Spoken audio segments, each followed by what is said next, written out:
Hey y'all, it's part one of how my baby daddy's girlfriend unalived him for getting me pregnant. Okay, first of all, I did not know he had a girlfriend. Second of all, I found out that I was baby mama number 13. Okay, and I had not a clue. None of this. And so let's just start the story. So I was married for 15 years. And I was staying in Houston, Texas with my then husband and our kids. At that point, me and my ex-husband ended up leaving me and my kids homeless. Like, took everything. Nothing. We had nothing. Absolutely nothing. Took everything from us or whatnot and left us homeless. So then I ended up having to move back to Mississippi, where I'm originally from. I'm from Mississippi. So when I moved back to Mississippi, it had been 15 plus years since I had lived in Mississippi. I lived in Houston for 15 years, but I had been gone from my hometown for probably about 19 years or whatnot. So moving back home, everybody had them grew up. You get what I'm saying? That's over a decade. People change. Now, I knew my baby daddy forever. I've been knowing him since we were young kids. I used to mess with him back in the day. So when I came back home, I was very, very vulnerable. I had nobody, no nothing to talk to or anything. So when I seen him one day, we was in the store, and I seen him, and he was like, "What's up, Ken?" Or whatnot. And I looked, and it was him, and I'm like, "What's up?" I wasn't thinking nothing of it, but it had been a minute. I was going through some stuff. I needed a friend. I had nobody. So me and him decided that we was going to link up and start kicking it, which we did. We linked up. We started kicking it. I started entertaining him. He started entertaining me. Then our chemistry started to rise or whatnot. So I'm feeling him at this point. Like, I'm going through so much mentally. I'm not thinking like this is just, you get what I'm saying, vulnerability. I'm looking at it like I got me kind of like a sneaky link or something like that. Something to entertain my time so I won't go into depression and stuff, because I was real depressed and messed up at that moment during those times. So we started linking up, kicking it tough, y'all. He put smiles all on my face. I mean, the sex was awesome, okay? Like, everything was good. We would kick it every day. I had no idea that he even had nobody. You couldn't even tell he had nobody. You feel me? At least I didn't think that. So the man started spending like tons and tons and tons of money on me, okay? On me and my kids. And at that point, I ain't have nothing. I'm thinking like, hey, you get what I'm saying? Like, he really brightening up my day, my spirit, my everything. I don't know, he was almost like my knight in shining armor.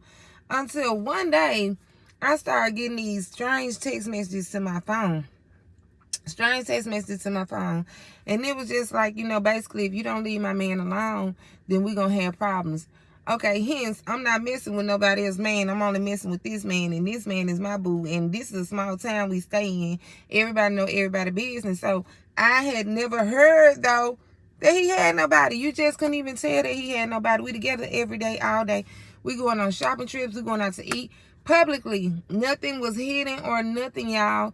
So it confused the mess out of me. I know what I know now, and I'm gonna get to that on how in the world he was hiding it or whatnot. But we kicking it tough.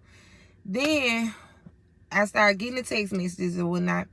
Okay, not only did I start getting the text messages, I started getting somebody riding and creeping by my auntie house, because I'm staying with my auntie at the time. Just riding and creeping. So I'm not paying anything, no attention or whatnot. I'm seeing it, but it ain't registering in my head, this for me. When I told him about the text message that I was getting, he was, Ken, I don't know who that is or whatnot. That ain't for me. He was making a joke. He was like, you must be cheating on me. And I was like, I'm not cheating on you or whatnot. So we let that go. All right. That night we end up having sex, okay? That night we ended up having sex. I say we had been screwing at this point for probably about 4 months. No, like 3 months. Then I get pregnant. So I tell him that I'm pregnant. I send him the stuff to his phone. I send him everything to his phone. So that night he ended up coming over my house or whatnot, my auntie house where I was staying. And I never forget it. He was like, come on, babe. Like, we finna go to my house. That was my first time actually going to his house, you know. So I'm like, okay, babe, let's go. Or whatnot. We supposed to be Netflix and chilling or whatnot. We laid up. I mean, kicking it. He got his arms around me. I'm around him. We kissing. One thing led to another. We end upstairs in the bedroom. When we get upstairs in the bedroom, I mean, he flipping me over. I'm on top. When I tell y'all I'm on top at this point, I'm talking about ride. I start hearing somebody like they coming in the door. And that scared the mess out of me because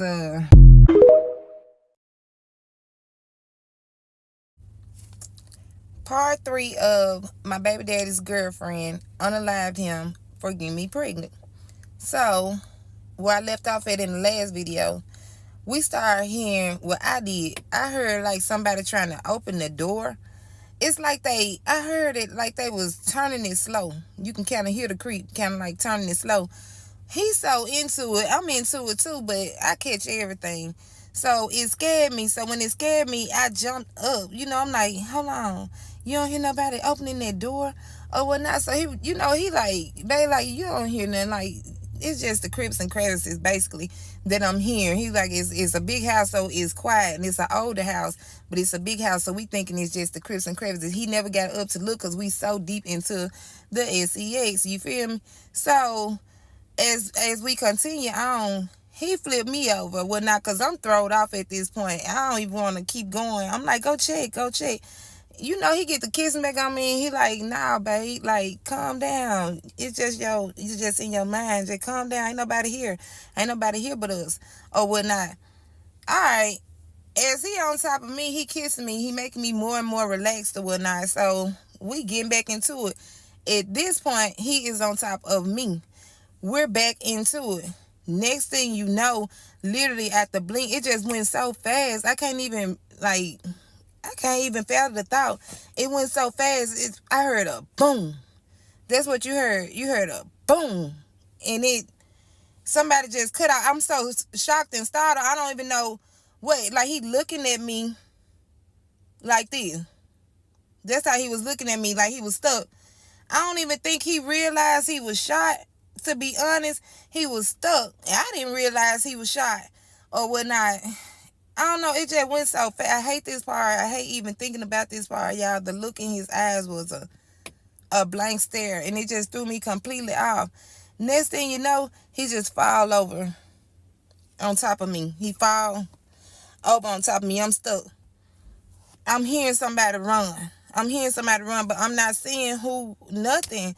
Like, I ain't see nothing. I can't tell y'all I seen her shoot him because I didn't see her. How I found out. But hold on, I'm moving too fast. So, all right. As he laying there, he laying on top of me at this point. Now, I'm screaming. Ah, you get what I'm saying? I'm realizing because I'm seeing the blood just pour out at this point. Ah, she shot him in the back of his neck, and the blood just started goozing out. It just everywhere. I'm screaming. I'm shocked. Don't know what's going on. I'm scared. I don't want to go out the bedroom because I don't know who just did this. I don't know if they still in the house. I heard them run, but I don't know what's going on. My mind ain't registering literally what's going on. All I know is he done been shot. So I get up, or when I rush to the door and I close the door. As I close the door and I lock the door, I hate thinking about that part. I locked the door, y'all. Everything was just going. Mind spinning. I'm looking for my phone. Can't find my phone for nothing. I'm just looking, searching through everything. Somehow, I don't even know how in the world I got the phone in my hand. All this stuff right there at this point is a blur. Somehow I get the phone or whatnot after searching through everything. I get the phone. I'm trying to call anybody. The first person that I called, ended up calling, was my own mom. I called my mom. Mom, so-and-so been shot. Oh, well, now did you call the police? Did you call the police? I'm like, I ain't call nobody. I ain't call nobody. So she was like, where y'all at? Where y'all at? I'm trying to tell her where I'm at or whatnot. Our town's so small, I'm telling her where I'm at, our location and everything. She called the police. My mama called, I'm finna call the police. I'm finna call the police. King, get out of there. Get out of there. Y'all, I'm so scared for to go downstairs because I don't know who down there. I'm nervous as I don't know what. When I tell you, did not know what to do. I go in the bathroom and I lock myself in the bathroom. There's a bathroom in his bedroom. I lock myself in the bathroom because I'm so freaking scared and I'm so shook. I don't know what to do. You get what I'm saying? I've never been in a situation like that. The mess startled me, y'all. It startled me. Literally, it seemed like the police got there like that out of nowhere. The police, my mama, my aunties, my uncle, like my mama called everybody that she, could think of. They came. Our town so small, came like that. All right, everybody get there. I'm hearing police. And you get what I'm saying? That's what I'm hearing. Anybody in here? Police. I'm hearing this, but I'm so scared to say something, y'all. I don't know. Until I heard my mama voice. My mama, Ken. That's what I heard. When my mama said, Ken, that's when I said, I unlocked the door and I let myself out. Mom, it's me. I go running to my mama dragging me up out of there. At this point, I know I'm safe, y'all, but I'm still scared. I'm just shocked. Ain't nothing like this ever in my life happened to me. It's like, what's going on? I don't know what to do. I'm talking about mine and the friends, y'all. They take me and put me in the ambulance to make sure I'm okay. I'm okay because ain't nothing happened to me. Only thing that's in my head is literally that was almost me. Seriously. Because I was on top. You get what I'm saying? Then we reversed the roles and he ended up being on top to make me feel safe. So as they sitting there checking me or whatnot, they check me out to make sure I'm straight or whatnot. Everything good. They come outside. Literally, y'all. They come outside and they asking me, questions. Did I see who did it?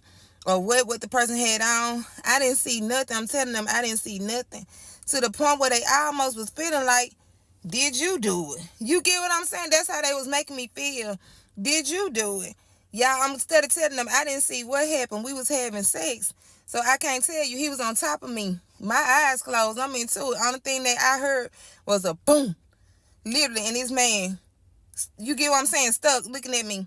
That's the only thing I could tell them. Seriously. So by this time, somebody notified his folks. His folks end up coming over there. As they coming over there, they screaming, they yelling. Because by this time, they done pronounced him dead. We seen the coroner pull up to pronounce him deceased. And that's what it scared the mess out of me. So as they pronounced him deceased, his family looking at me, asking me questions. Who was in the house? Who I was in the house? I can't tell them who was in the house because I don't know. When nobody in the house to my knowledge but me and him. I have no idea, and I basically can't even tell you at this point. I'm thrown off. Y'all asking me all these questions like I know. I'm so thrown off. Then somehow we end up leaving. They let me leave because my mom was like, we're going to continue this on tomorrow. Y'all, it's so hot out here and I got my windows up. But we're going to continue this on tomorrow or whatnot. She need to calm down. Y'all, hit folks started texting my phone, all kind of threatening messages, trying to make it seem like I did the stuff. And I know for a fact I didn't do it. Okay, they started sending me threatening messages like I had did something. I know for a fact I didn't do anything. Only thing I was doing basically was laid up with this man. I don't have a clue who did what. The next day, the police asked, can I come back down to the station? Can I come down to the station so they can ask me some questions? I couldn't sleep at all that night. Like, my mama, my whole family basically was around me that whole night. They didn't literally let me out their sight, basically. So I'm still up. I hadn't been asleep or nothing. I get down to the police station to answer more questions. They questioning me. At that point, we found out it was another death that happened that night. It was another death that happened that night. And it ended up being his girlfriend there. How we found that out. Oh, shit. My bad. How we found that out was... Hold on.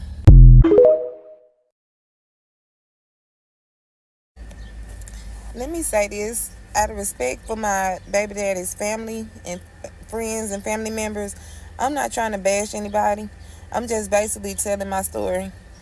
This helped me therapy. It helped me with therapy and everything like that to get stuff out or whatnot. So if it's part of my story, it's just part of my story. It's my journey. It's from what happened from my perspective or whatnot. So if you don't want to watch it or whatnot, just don't watch it. Simple as that. You don't have to come to my page sending me threatening messages. You don't have to send me, any type of negativity to his family members at all. Just don't watch it. I don't mean no harm, but it was part of my story. It's still part of my story. It's part of my life. And that's what I'm here to do. I'm here to share. Share, because it helps me with therapy. So if you don't like it, don't watch it. Simple as that, because I'm telling my story. Exactly how it happened to me.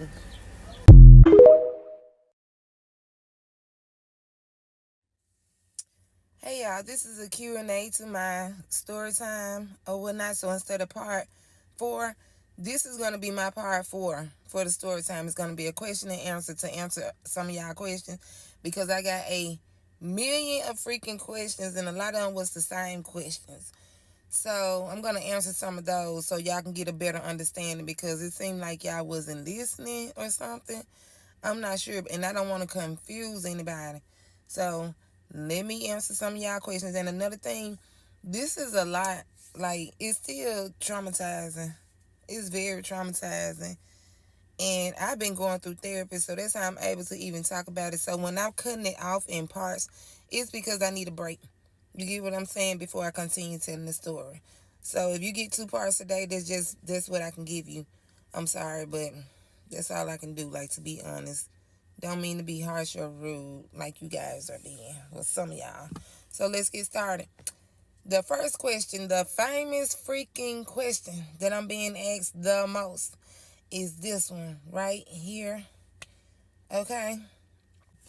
No, I did not know he had any baby mamas, because if you was listening to the video, I was not living here for literally over 18 years. I lived in Houston for 15 years, and I lived in other parts, Atlanta. I think I stayed in Atlanta and Alabama at one point for like probably like 2 to 3 years together. So about 18 years plus, I had not been home. Our town is small country.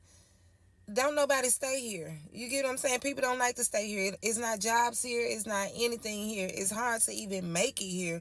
So no, I wasn't keeping up with these people because of the simple fact I was in a controlling marriage. So therefore, I was not on social media. I didn't even have a social media until after I moved back home years later, 15 years later. You get what I'm saying? Of being gone. Being gone from Mississippi for 15 years plus, not having social media. I had a controlling ex-husband. Y'all don't know that part, but I think I said that. I said I was in a 15-year marriage. So while I was in that 15-year marriage, it was very controlling, abusive, physical abuse, mental drain. It was just draining. So that's what the mental anguish even started from, this marriage. Being in a marriage so long, and it's just so mentally disturbing, and you getting beat up almost every day, or you getting almost every day. I'm gonna say that. I don't know what words I can say on TikTok. I'm new at this. But yeah, it was just a lot or whatnot. So when I came back home, I did not talk to nobody because I was embarrassed. I was ashamed because I felt like failure. I'm from a town that people talk. They talk about you. And see, I used to have it all. I used to have the marriage. This was on the outside looking in. This is what they seen. I had the marriage. I had the kids or whatnot. They thought I had the perfect husband, because behind closed door, you never know what's going on in a person's household. So they thought I had the perfect husband. They thought I was living the life. I had the big house, which I did. I had like a foreign car or whatnot. Literally multiple foreign cars. I had a great job. My ex-husband had a great job. So they looking at us as a power couple, not knowing it was a fucking disaster. You get what I'm saying? It was a mess. And that's a whole different story time. That's why I told y'all my life is a lifetime movie. I can't help that I went through this stuff, but God take us through stuff, one thing. God take us through stuff and on missions so that we can have lessons, so that we can learn lessons and teach others. So it's okay to judge me. It does not hurt my feelings. I swear it don't, because at the end of the day, I go through things and I've been through things so I can be a voice to somebody else who is going through it and scared to share their story. I used to be one of those that was scared to share my story. I'm not anymore, because it helps me to freely talk. So to answer y'all question, yes, he had 13 baby mamas. I'm number 14. He has 16 kids. My baby is number 17. No, I did not have a clue. When I moved back home, I was not talking to anybody. I stayed in a nutshell. I stayed in my auntie house. I didn't start even getting out and about until I seen him at the dollar store that day at Family Dollar. I seen him and we end up linking back up. I had not seen him literally over 18 years. Let's just be honest. So last time I seen him, we were kids. The next time I see him, we adults. People whole lives change. I mean, I had kids at that point. I hadn't been through a whole 15-year marriage at that point. Come on now, let it clock in. Listen to what I'm saying, y'all. Instead of looking for something to judge somebody on. I'm just saying.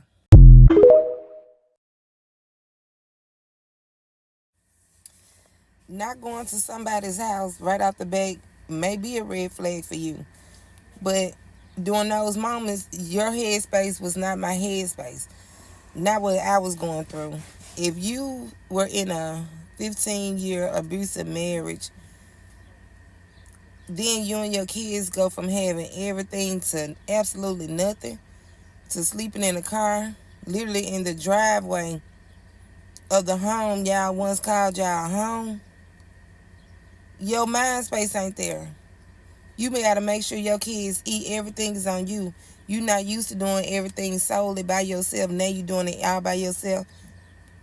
Your mind frame is not there. Your mental is not there. So you may have thought, oh, this is a red flag. But me, my mental wasn't even there. I was so vulnerable. I wasn't there. You get what I'm saying? I wasn't there. I wasn't thinking clearly. As of like right now, I could think more clearly because I've had time to go to therapy. I've had time to breathe, and that's probably what I should have been doing at first. But I wasn't thinking like that. I wasn't thinking like, let me clear my head first. Let me do, you just don't think. So yes, please don't judge a person. I mean, if you want to judge me, that's fine. Hey, I'm a big girl and I got thick skin now. So, but if you want to judge me, that's fine. But don't judge people right off the bat because, oh, she didn't go to his house. You get what I'm saying? That's a red flag right there. It may be for you, but for a person that's not thinking clearly and having really need mental therapy, and at that point I wasn't going through therapy. I hadn't even started going to nobody therapy. I was just going. You get what I'm saying? Just going. So no, I didn't go to his house or whatnot.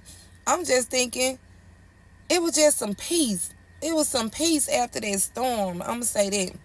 It was some peace. I thought it was some peace. I was having fun. And then not only that, we were smoking.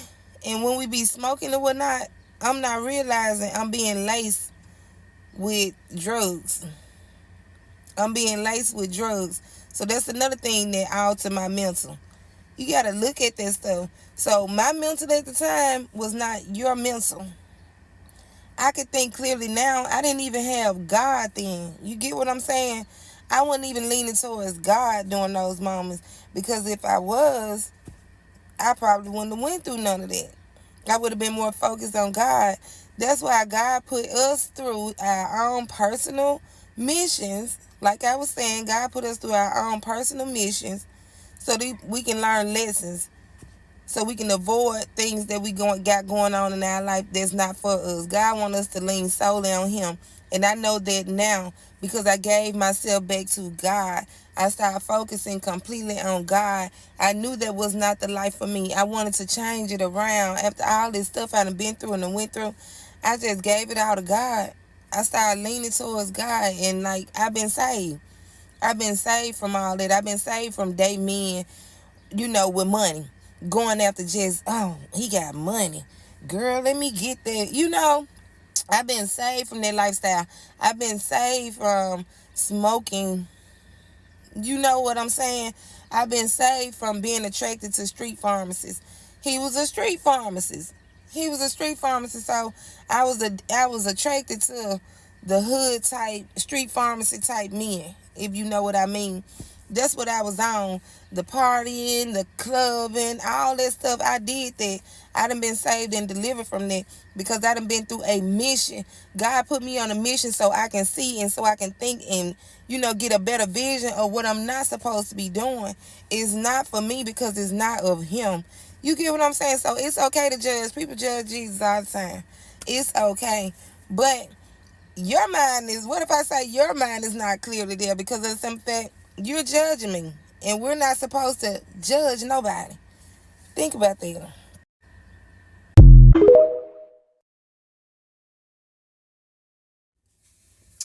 Okay, I've answered this question. Literally, I uploaded it yesterday. I'm so sorry. But TikTok kept removing the sound. So I'm going to answer this question today for you. And I don't know which words they are removing the sound from my video for. So I'm gonna have to take some words out, y'all, but kind of like comprehend with me. If you don't understand what I'm saying, then message me and I'll tell you. But I'm finna try to be real careful with this question because I guess it's such a sensitive topic or whatnot, and it's got words in it that I'm not supposed to be using on here. Like I said, I'm still learning how to use this platform. So, how I found out he was ailing me, you know what I mean? Putting the white powder stuff inside of my trees is because every night we would hang out and, you get what I'm saying? Every night and he would roll up 5. It's so hard to do this, I swear, without just being, I'm used to being just take out, but he would roll up about 5 or 6 and we just be sitting there chilling, smoking, vibing. I'm thinking that's what made me attracted to him, to keep it real with you. We sitting there chilling, vibing, everything, and getting.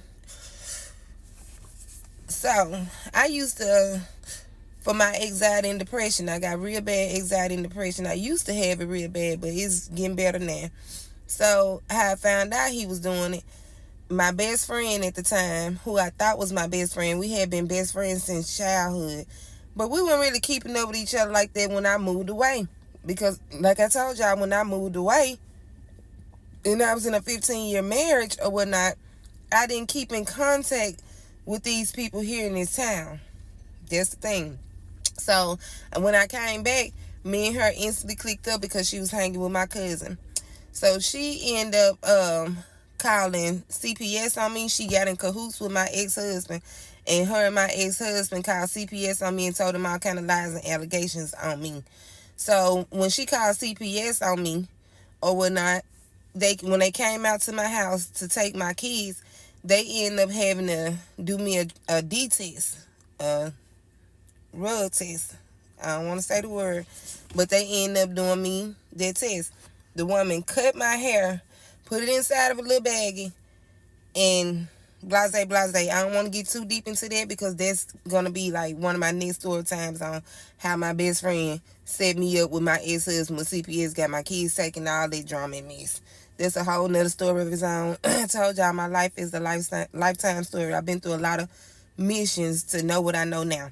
So when CPS called me back for my test results, probably about 2 weeks later, and I'm adamant about this because the only thing I've ever done was take the prescription that I was prescribed, the annex, if you know what I mean.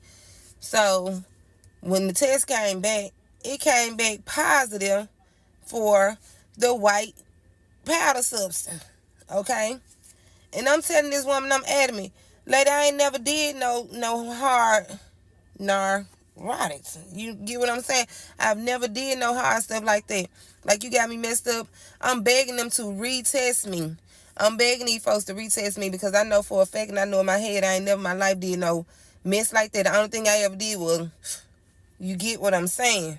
So they telling me they gonna retest me, but y'all, it took them months and months and months to retest me. I'm gonna get into all of that. I swear that's a whole nother story. But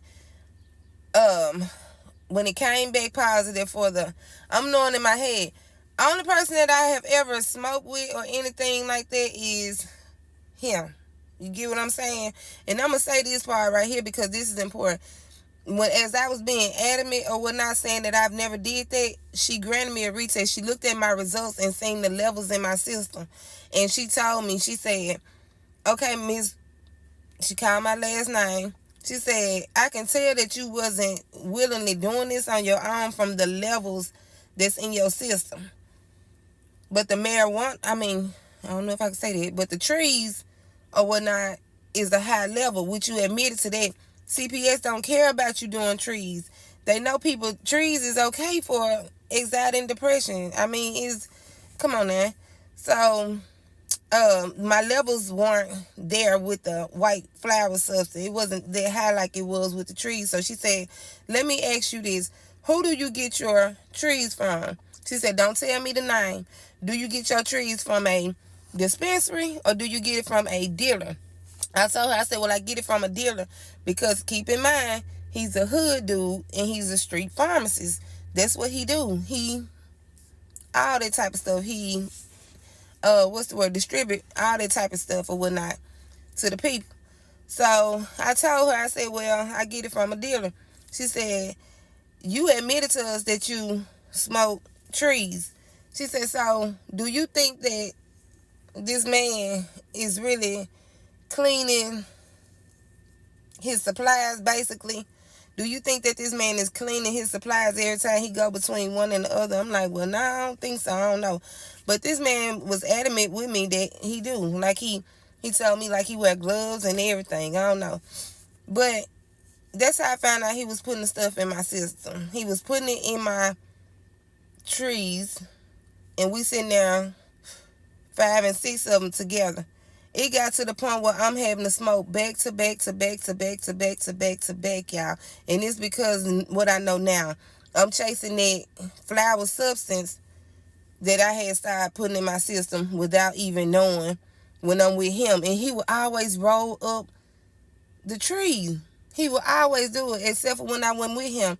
And when I went with him, he would only person trees that I would take in is his. That's the thing. I never got it from nobody else, just him. That's what I want y'all for to understand. And that's how I was getting in my system. So you had to be the one for to be putting it in my system. Had my head gone. That's how he was, I guess, able to manipulate me. That's what I know now. At that point, I'm so zoned out and thrown off, I ain't realizing nothing. I'm realizing we getting in there lit. You get what I'm saying? We enjoying ourselves. That's how I really end up getting pregnant, not even paying attention to what's going on, because I'm telling this dude, like, we can do this, but we got to use protection. In my head, I'm thinking we use protection. That's why as soon as I found out that I was pregnant, it threw me off. When I tell you I went into a state of depression, because I'm like y'all, I didn't need no more kids. That's how I felt. I didn't want no more kids. I'm already going through so much stuff. We ain't even got no place to stay at this point. That's how I felt. Why y'all judge me in the comments, but it's okay. Judge on. But that's how I felt too. So that sent me into an even worse dark spot when I found out that I was pregnant. But over time, as I started cleaning up my system, I'm going to get into that with the CPS story. That's how I was able to grasp the concept of me being pregnant and able to actually bond and love my child. So that's how I found out that he was putting that stuff in my system. He was doing that to manipulate me. And he was, I don't know, now that I know it now, he did literally all us like that. Everybody that he was messing with, basically. That's how he was controlling situations. Making you do stuff, basically, that you really didn't want to do. But in your head, you ain't realizing that you don't want to do it. You so up there. You get what I'm saying? You so in the sky. You on cloud 9. You going with the flow. You enjoying yourself. Every night was a good night. So I guess that's how he was getting me out of my body so we can have fun, I guess. So that's how I was clinging on to him. By smoking with the flower substance inside of it. Because every day, like, I be smoking, and I'm realizing I'm smoking back to back to back to back to back to back to back to back at this point. Just, I'm having to smoke so much without even realizing. And the reason why, because as I'm rolling it up, I'm not putting the white substance in my tree. So it wasn't getting me on cloud 9 like it would be when I'm with him, if that makes sense. So that's how that happened.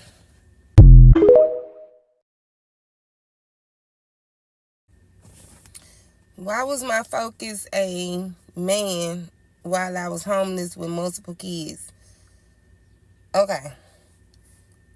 First of all, my focus was not a man. My focus have always been my kids.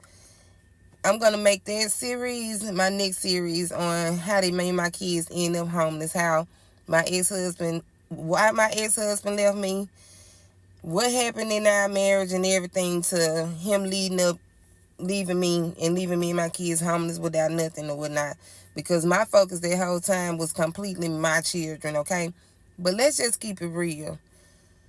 When you going through something or whatnot, every day I'm being a single mother by myself at this point. Everything is totally dependent on me. So when you come and connect with somebody, you ain't really coming and connect with them for to think you finna sleep with them. That wasn't the mindset. My mindset was, I got somebody that I can lean on. You get what I'm saying? Trust and talk to, and just have some peace, some fun for 1 second of my life. Because at that point, everything was just so much. My whole life drastically changed. And you mentioned that you said school and all that stuff wasn't an option. You don't know what I was doing in the background. Girl, I was taking care of my kids. Oh my God, trying to find a way. I was in survivor's mode, doing everything I had to do. Because keep in mind, I'm not and never have been a bum. I've always had, that's the thing, I've been independent since I was 13, making my own money and everything since the age of 13 years old, is what I want you for to know. But I'll get into all that in my other story times. However, when you so boggled in, it's okay to get out. Step outside. When you get a chance, I ain't lying, and somebody say they'll keep your kids for you and give you a break, you step out and you accept that break. It's okay, because when you're dealing with mental anxiety, depression, and at that point, they told me that I was bipolar. I had no idea, because I didn't know. When I thought of bipolar, I thought of a person flipping out. You get what I'm saying? Like every 5 minutes. No, that's not what bipolar look like. That's what I'm saying. Y'all don't know. Y'all just so judging to the point where it's like, she call herself bipolar cutie. Well, guess what? I am bipolar. And I'm not afraid to say that I'm bipolar. I'm not, because at the end of the day, it's who I am. And it's not because I'm crazy, in a sense. It's because of all the trauma that I've been through. Mental anguish and stuff is caused on by trauma. So I've never been bipolar really all up until this moment. I'll get into all that in my other story time. Just make sure you follow me so you can keep up with the stories or whatnot, and you can get a better understanding of who I am. But my main focus was my children, always and forever to this day. Okay? Because see, I used to be homeless. We're not homeless anymore. If you go to my YouTube page, you'll see that's why I put my present stuff on this TikTok platform. I'm going to be putting my past stories on everything that I went through. But on my YouTube page is where the present rely. And on my YouTube page, you will see me and my kids have a place to call our own. We have an apartment. My kids got beds, a bedroom of their own. You get what I'm saying? Somewhere to sleep comfortably.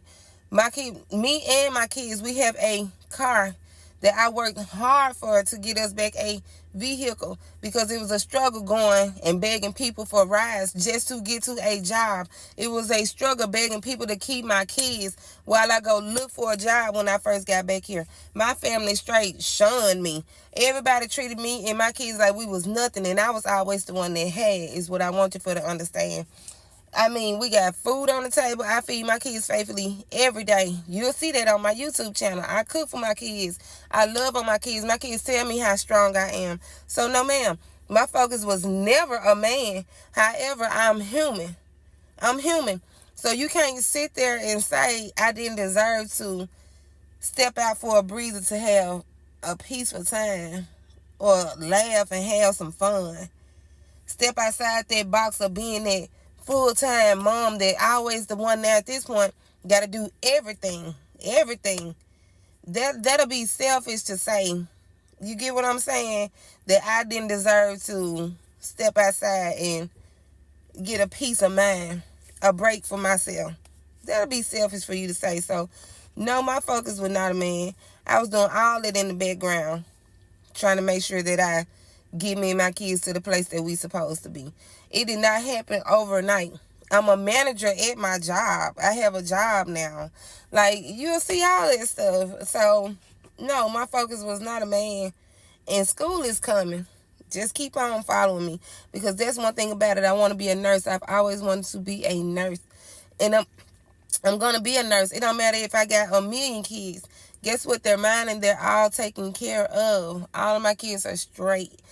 I've had everybody to tell me that I need to get rid of the baby, get rid of the baby, get rid of the baby. And that was going to be my next question, but I might as well go and say that one in this one too. I will never get rid of my baby. As a matter of fact, I have my baby literally either this week or next week, okay? Only reason I'm trying my best to keep it in this week is because of some fact my uncle was in a bad car accident over the weekend, and it's this funeral stuff going on. And I really want to go to my uncle's funeral.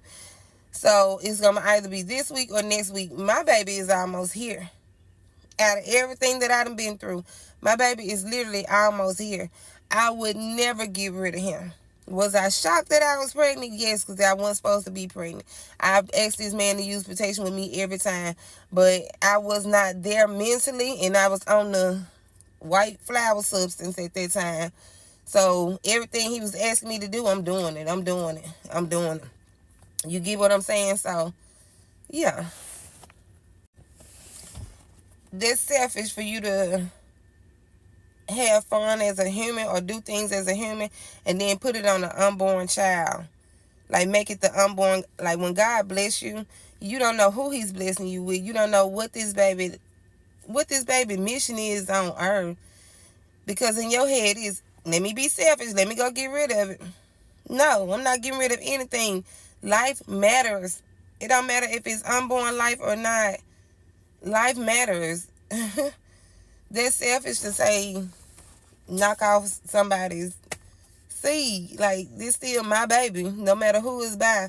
Everybody wanted that, though. It wasn't just y'all. Everybody wanted me to get rid of my seed. And I didn't get rid of a thing. Not nothing. This is my baby, and I'm going to keep it. I've kept it, and I'm going to keep it and raise it like I do the other children that I got. Okay? Because what I do know is, whether I have a baby daddy or not, God got me and my kids. God got us.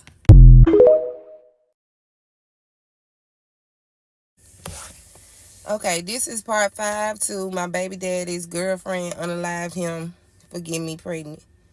And this is going to be, I'm finna try to make this the last part and try to wrap this up because this is just one situation that I hate reliving, but I need to do it. It's so sensitive.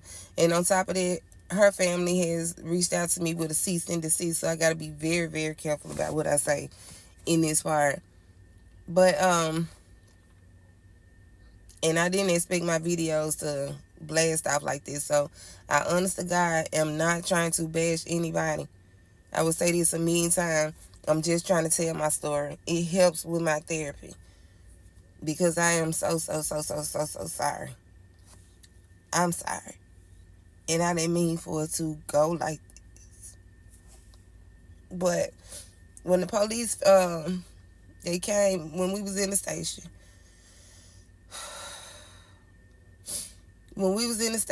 and they realized it was another incident that happened that night, the same as the incident that happened the night with me, I didn't realize that those two cases were connected with each other. I say because once they got through questioning me and my family, we went home. The next day, his mom reached out to my mom And she told my mom basically that the girl that he was with unalived herself. She left a suicide note. I don't even know if I can say that word, and I pray to God they don't flag my video because I do not want to go through this part again. But she left a note. She left a note, and she explained what she had did. She admitted to what she had did. She said she wasn't sorry for what she had done. She said she was tired of living at that point because if she couldn't be with him, she wasn't going to be with anybody. I say about 2 to 3 days later, I get a note sent to my house, and it's from her. She's gone at this point, and she left me with how she felt. And she told me he was more excited. She said I took everything away from her. She told me she had been with this man 20 plus years. 20 plus years. They weren't staying together, but she said they was together. So I'm thinking, like, at this point I know better now. I know it's like, I guess he was like a player. I guess he was like a player. And when she found out about me, that was her riding by creeping. That was her texting me or whatnot. But I don't understand to this day why she just didn't say nothing, because you cannot assume that I knew, because I did not know. In her note, she left here feeling like I knew he had a girlfriend and I didn't know he had nobody. She said when she found out that he had me pregnant, and she said he was overly excited about it. She read it through his text messages, and it just crushed her, because she said out of all those kids that he got on her, he always put her last, like she didn't matter. And she said he promised her this time that he wouldn't do her like that no more, but he did. He hurt her. He hurt her bad. I think she was crushed to the point, basically, from the note that I got, she was crushed to the point where she just couldn't live no more. She said she couldn't live like this. She said she didn't want to see us happy together with our baby. She said she couldn't live to see that type of stuff. And she said she didn't want me or him to be happy. She said that night that she came there, she came to me.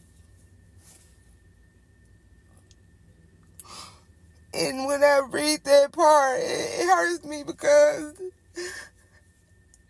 just sleeping with a man could have took me from my kids.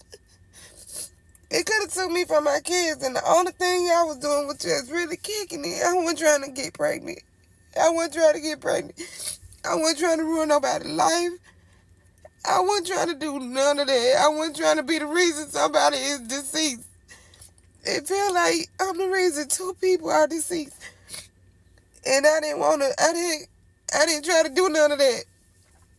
I was going through my own stuff. That's why I feel like, what did I do to deserve any of this, like, to even go through? I was questioning myself so bad, y'all.